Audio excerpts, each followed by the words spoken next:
So you're all very welcome to this Law Society Practice Support Information Session, the last one of 2023. I'm joined today by Niamh Council, Council Member and partner of Matheson, and also Simon Traynor from Regulation. So you're both very welcome here today. And today we're going to be discussing the Practising Certificate Renewal and Membership. Thanks, Justin. So over to you, Simon. It's actually over to Niamh first, I think. Oh, okay. Over to you, Niamh. So we decided we'd start with how do you actually find physically on the Law Society website how you renew your practicing certificate. It's really easy. So I'm going to share my screen for the moment. I've already logged on through using my solicitor number and my password, which is personal to me, and only you will have that. If there's any difficulty and you can't remember what your password is, you can contact webmaster@lawsociety.ie and Justin will circulate the contact details after this session. So up on the right hand side, you'll see my name. I click in on my dashboard. That contains all of the historical information in relation to, say, my applications, my profile, but it's really easy. When it comes to your PC renewal, all I do is click here on the hyperlink that says PC renewal, and that brings me directly to the practicing certificate page. And then I click on apply for your PC.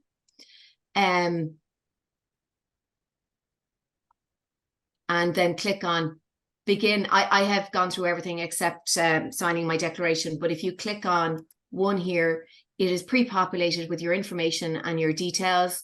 So any of the static information in terms of your firm, where you work, your contact details, they're all included already, unless you've moved firm and haven't in the meantime updated your details.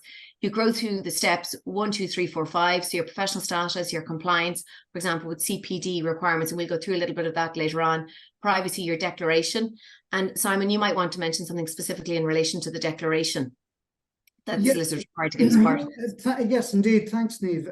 And I would say that for all applicants who are making applications for either a practicing certificate, qualifying certificate, or indeed a service of the state application, they're required to read the guidance notes that are a part of that application form. And each applicant will confirm at the end of their application that by way of statutory declaration that they've read and understood the guidance notes at the end of the process. And sorry, Niamh, is there anything further you wanted me to No, I think it's just that it couldn't be easier to do this, and it'll take you probably, after you've read the guidance note, it'll only take you about 5 or 6 minutes to complete the application form, definitely less than 10. So unless there's any questions, I'll stop sharing my screen at the moment, and if there are any difficulties, there is support in the Law Society to assist from a technical perspective. Okay.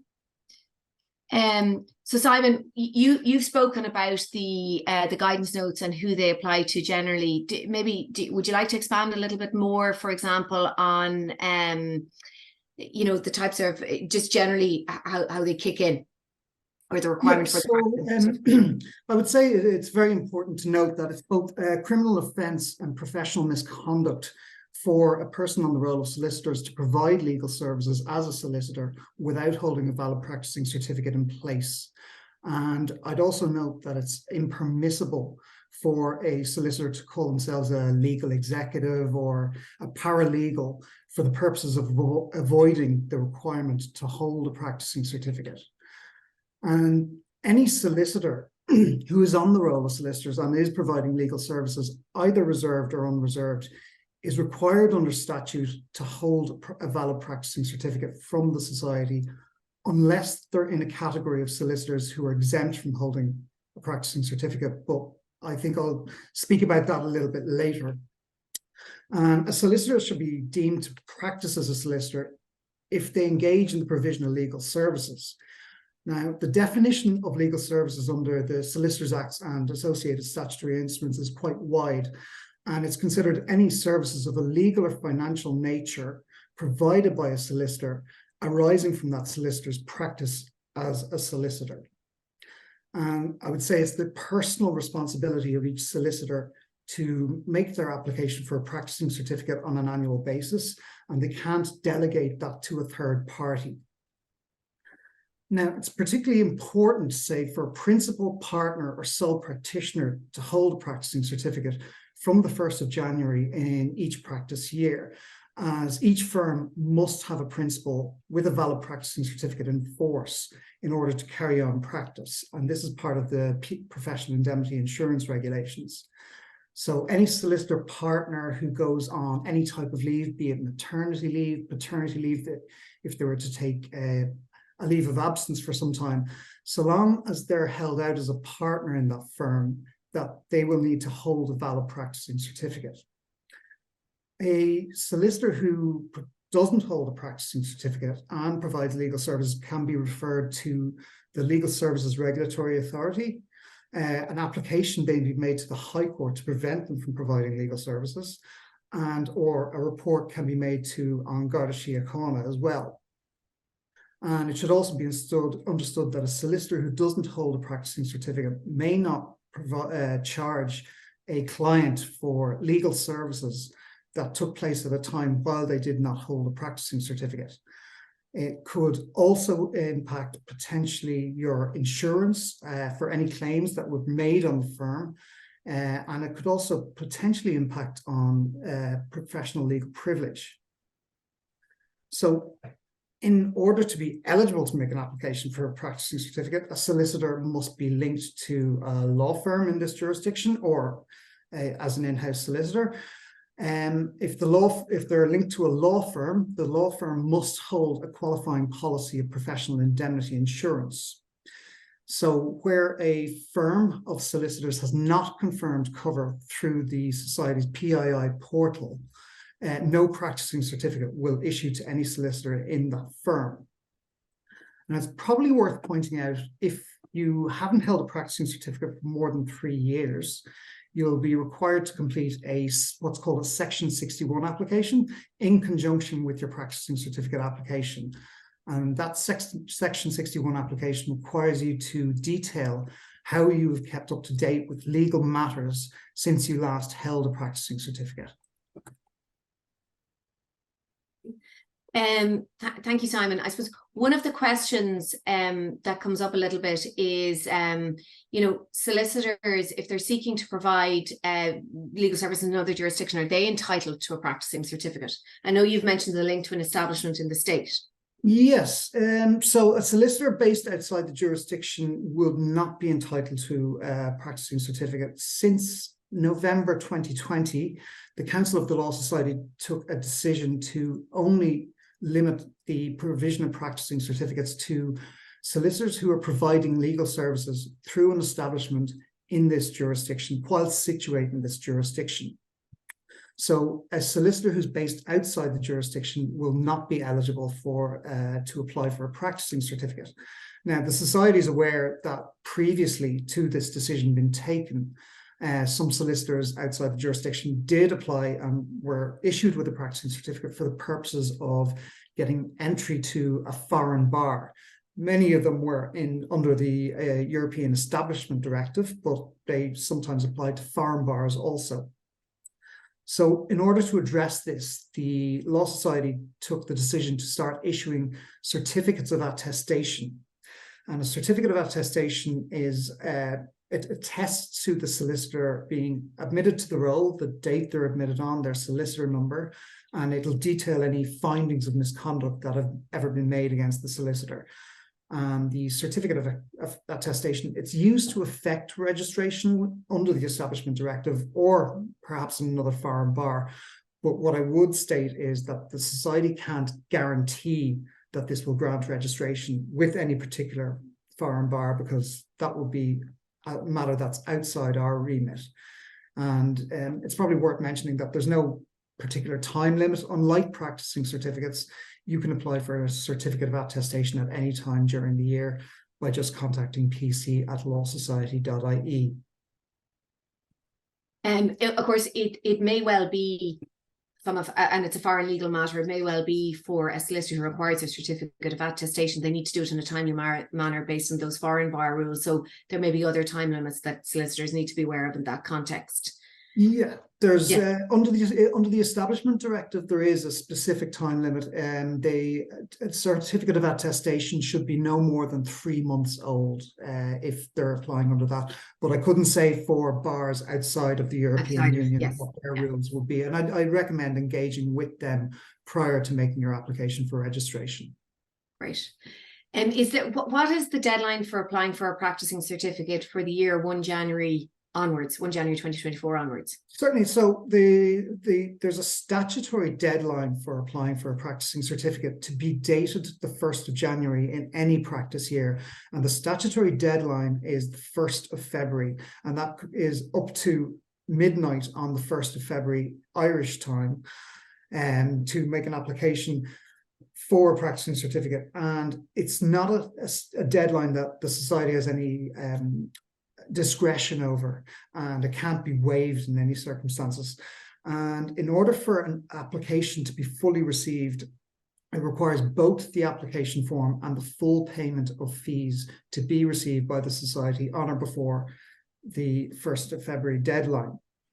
And I'd suggest that this is quite important in terms of perhaps in-house solicitors, as many companies have a monthly payment run, and they should ensure that the payment for the practicing certificates are part of that monthly payment run so that they don't miss the deadline of the 1st of February 2024. If in the event that they did miss the payment run, I would suggest perhaps that the solicitor would make their own payment by either credit or debit card and then seek reimbursement from their employer. This way, they'd avoid having to make an application to backdate their practicing certificate to the High Court. And as we mentioned earlier, it's the personal responsibility of the individual solicitor to ensure they have a valid current practicing certificate. And unfortunately, because the Law Society is constrained by statute, the fact that, for example, through internal administrative issues, a payment run was missed is not going to be, it's while the situation is explicable, it doesn't get you over having to do the next stage, which everybody wants to avoid. So what happens despite best efforts if you fail to submit your application form and ensure that the payment is made in advance of midnight on the 1st of February? And I presume it means really if you're trying to transfer money by EFT, it needs to be done a couple of days in advance, because it's difficult same day transfers. Indeed, absolutely. And of course, as I'm sure you can imagine, we receive, particularly the latter part of January, we would receive a huge number of payments during that week. But in the event that your application is received late, being the 2nd of February onwards, it means the practicing certificate will be dated, the issue date will be the date of the receipt of the full application, which includes the fully completed application form and the fees. So if it's on the 2nd or the 3rd, it'll be the 2nd or the 3rd of February. But where a solicitor has provided legal services prior to the date of issue, they'll be required to backdate their practicing certificate application in the High Court. As I noted before, a solicitor can't charge fees for legal services provided at a time they did not hold a practicing certificate. And I just recommend getting the application and payment in on time to ensure that any queries that could arise in the application can be addressed prior to the deadline of the 1st of February. Because the backdating application itself involves a notice of motion and an affidavit filed in the High Court, and there's a degree of publicity associated with that. For example, the record number, the individual solicitor is searchable on the courts.ie website. So even if the order is ultimately granted, you may find you're facing kind of, queries from people who come across it. There's obviously the time cost spent in drafting your own application, the stamp duty, everything that goes with that, and then a cost order of about, it's less than, I think, €1,000, but at the same time, all in all, quite a significant amount of time and effort and cost that goes into something that could be avoided. I mean, we have 2 months this year now to do it, because it started a month early, so we have effectively 2 months within which to get our practicing certificate application form in. And ultimately, it's the President of the High Court who determines whether it's appropriate and that in order to grant the backdating of the practicing certificate is made, isn't it? It is, that's correct, absolutely, Niamh. So, I mean, we do get a number of backdating applications every year, and look, sometimes just things can't be helped, but it is an administrative burden and it's costly, and we always advise people get them in plenty of time in advance, and over the course of 2 months. Hopefully everyone will get it in on time this year. Find the 5 minutes to complete the application form. So what happens where a solicitor has a commencement date then after the 1st of February? So it's not necessarily a renewal, but a commencement date after the 1st of February. So if you have a commencement date after the 1st of February, there's no issue with that. That's not a problem. We would advise that an application is made 2 weeks in advance, if possible, prior to the commencement date. And what we do is we prorate the fees on a monthly basis. The only fee that can't be prorated is the LSRA levy fund, which must be charged fully for each solicitor and each practicing certificate. So it's charged to the same fee is charged to a solicitor who's practicing from January to December as the solicitor who's practicing only in December.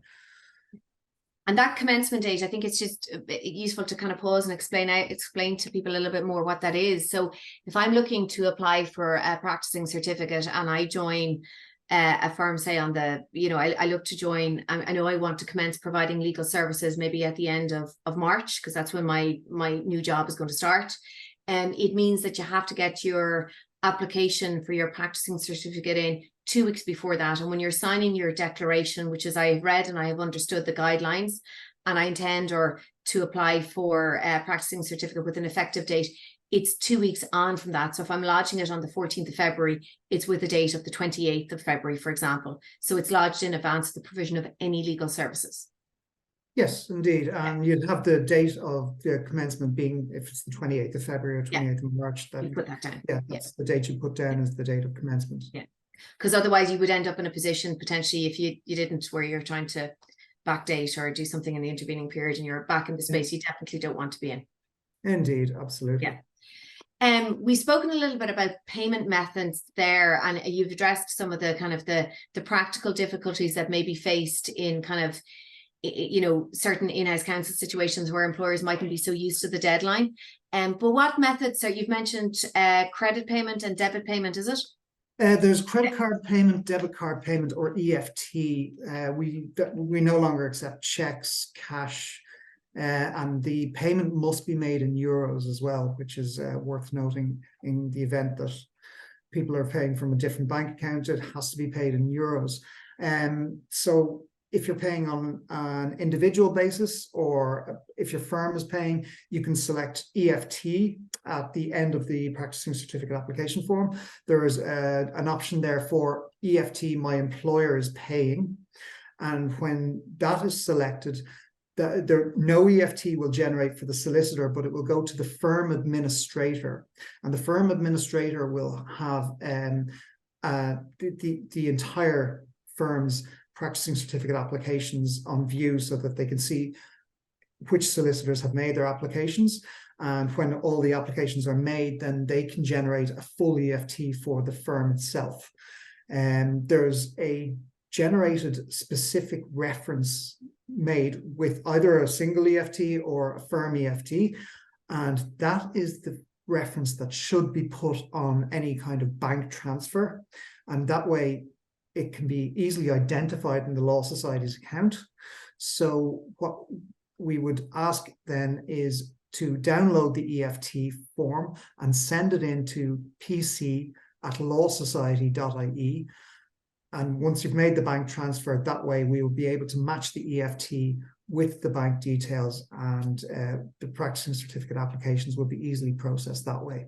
Yeah. And certainly, I suppose speaking from my experience as a firm where we're managing a large number of practicing certificates, the facility to have the EFT my firm pays and the streamlining of the process, the amount of work that the Law Society has put in to making the PC renewal easy, so user-friendly, has speeded up the process from our perspective. So it is quite quick to do from a firm perspective. Historically, you would have been collating each individual practicing certificate and allocating the fees, etc., with a big Excel spreadsheet, whereas now it's literally the press of the button, and it's so easy to manage from a firm perspective, and makes it much easier to track, for example, as well, if there's somebody who has, through whatever reason, not had the time to complete their practicing certificate. So it couldn't be more user friendly, really. Indeed, and as I say, we try and make it as simple for both yourselves and for ourselves by providing the reference, for example. So what we would suggest is don't put in a reference of law society or practicing certificates, because you can imagine we get quite a lot of payments around this time of year. But if you'll see the EFT generates a specific reference, it'll probably have one of the solicitor numbers and the firm number, and that way it'll be easy to identify the payment for the society from the society's bank perspective. And I probably should note that there's the Law Society doesn't provide invoices for practicing certificates, as it's a statutory obligation rather than the discharge of fees for services provided. And it doesn't also complete any purchase orders in respect of practicing certificates, because these do get asked occasionally. And I suppose it's probably worth mentioning, Niamh, that if people need assistance, there is a finance scheme available from Bank of Ireland, which allows short-term finance of up to 11 months for the purposes of, amongst other things, purchasing practicing certificates. And now, of course, this is subject to Bank of Ireland's terms and conditions, which will be available to view on the Society's website, but it's a facility available to solicitors if they require it. Yeah, and it's a fantastic facility that's available, and for anybody who thinks they might have a requirement to use it or would like the extra kind of space, again, it's to engage early with Bank of Ireland in relation to that, because they will have some of their own internal policies and procedures they need to comply with, rather than leaving it maybe to the day before, for example. It's just early engagement will make the process much smoother. So one of the other questions that kind of pops up as well is in relation to CPD. And there's a requirement when you're completing your practicing certificate application form to select, I think you've one of 4 choices to select what that you have completed your CPD for the relevant cycle, that you didn't have to do because it's the first time you're getting your practicing certificate, that you are applying to the education committee, I think, is it, that you're being for exemption? Yeah. And then the other one is, and it'll be particular to where you're the compliance with the regulatory partner, because you have an extra requirement to do regulatory training in relation to solicitors' accounts. So that there are the options that require to be, you're required to select the one that's appropriate to you. And if there are any queries in relation to that, it's the CPD schemes unit that they would be directed to, isn't it? That's right. So, I mean, there is a page on the website for CPD, which I'd recommend people have a look at first if they've got any queries. But if their query isn't answered there, they could always email cpdscheme@lawsociety.ie with their particular circumstances, and they should be able to provide you with an answer in relation to your query. I think we've covered all of the kind of the headline points that, you know, we have received kind of queries on generally. Justin, if there are any questions from anybody, sorry, I think the only person in the chat function is probably you at the moment. If there are any questions. If anyone wants to ask a question, now's the time. We've just got a couple of minutes here at the end. I mean, all of this information is available on the Law Society website. PC renewal, it's all over the front of the website. You can't miss it. I think if you're having issues around logging in or profiles, you contact webmaster@lawsociety.ie. If you have particular questions around the practicing certificate, it's pc@lawsociety.ie. I can send out a set of notes or which has links basically to all of these supports after this, once we have the recording available. But if anyone wants to ask us a question, we'd be delighted. We've missed something. I suppose the one thing that kind of came out of all of this for me was the seriousness of not hitting that deadline on the 1st of February. This is not to be trifled with, in fact. So you really need to start thinking about this perhaps this week to get your ducks in order, particularly if you're applying for finance. You know, that wouldn't be turned around very quickly, and then to get all of the other pieces available, because there is quite a significant cost in applying to the High Court, and then it's at the you know, it depends on the mood of the President of the High Court as to whether he wants to renew it or not. Now, I'm sure he does, and he's a very nice man, but why would you want to do that? You know, you've plenty of time, and now's the time to do it. It's a statutory requirement. Even if you get your practicing certificate backdated, you know, it's the fact that it's there on, you know, a publicly available register. You know, it'll be apparent. It isn't immediately apparent. It's, you know, it would relate to the backdating of the practicing certificate. So if you have a curious, you know, client or journalist or something like that, you know, they're query questions you don't want to be getting into, you know, particularly where they're private business affairs related matters and they could be avoided. And I think there is undoubtedly, there could be, you know, potential implications depending on who the insurer is for the next year, potentially, or if something arises, or if you're a difficult client in the intervening period and they don't want to pay an invoice, for example, you know, the backdating, if you get the backdating, it cures a lot of the issues, but it does create, I think, an uncomfortable environment if you were dealing with a challenging situation or client. Sure. You know? So there is a query there regarding trainees. So trainees that are waiting to join the role of solicitors might not be notified until after Christmas break. Should a separate immediate application be made for first practicing certificate rather than including with the rest of the others? I pop in on that one. Sorry, because go ahead, Niamh. Sorry, I think on the, because it came up, I think on the first applications, they may be dealt with outside of the general renewal process. But what I would suggest is, I think it's the admission to the role. Am I correct in thinking it's Philomena White probably is? That's correct, yes. That part of it. And I think that I'm not definite about it, but I think for the NQs that are qualifying, they have the same process, but it doesn't quite fit into renewal because it'll be the first time that they're applying for a practicing certificate. So I'd suggest just engaging maybe with the Law Society in relation to that one, Simon. Yeah, in fairness, I would have said the very same thing, Niamh. It's often the case that as solicitors who are newly admitted, and particularly in January or December, that they would get the firm will actually apply separately for them just for the first year, and then the next year they'll be in the in the general run.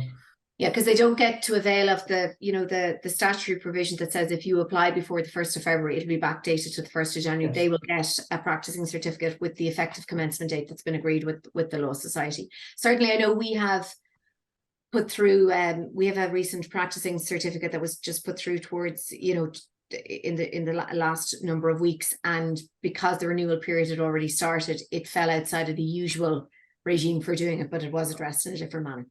Yeah, and just to say that a solicitor joining the role of solicitors can only have their practicing certificate dated from the date they joined the role of solicitors. So if it was the 12th of January, for example, that's the earliest they could have a practicing certificate issued from. So we're just in the final minute or two. So unless somebody had a final question, Simon and Niamh, do you want to just make some concluding remarks, and or are we all done? Are we labor this one? Well, I think we possibly have. It's just to get it in and get the payment in before the 1st of February. It is very, very straightforward. If anybody is in, you know, financial difficulty, there's a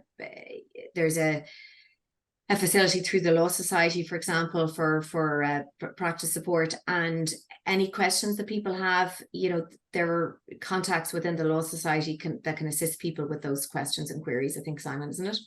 Indeed, absolutely. If there's any particular questions in relation to a practicing certificate application form or how to complete it, they can always email pc@lawsociety.ie. And I just say as a final remark, get your application in early and get your payment in early. Read the guidance notes. If you have any, I'd say it's important to read the particular questions in relation to professional compliance. And if you answer yes to any of those questions there, make sure you have a good explanation into it and any documentation attached to it so the matter can proceed and be reviewed as quickly as possible. I suppose that's one question. What does happen if you do happen to answer yes to those questions you would typically answer no to, for example? Yes, certainly. So every application like that would be reviewed internally, and we'll engage with the solicitor but it would very much depend on what the yes was to and what the circumstances were. But we'll, as I say, if there are any yes answers, get those in early, because it won't be a fully completed application form until we've actually addressed those queries. And but the earlier you get it in, the easier it is for us to deal with it. Okay, well, a big thanks to Niamh and Simon today for joining us and giving us such direct and explicit kind of advice and guidance around applying for our PC certificate. This is the last information session of this year. Hopefully you'll join us next year. There's a whole library of existing information sessions on the Law Society YouTube channel and the SoundCloud channel, and we'll be sending out a recording of this with the slides next Monday. So thanks, guys. Thanks, Justin. Thank you very much. Okay, have a good Christmas, everyone, and slán agus gur mágad.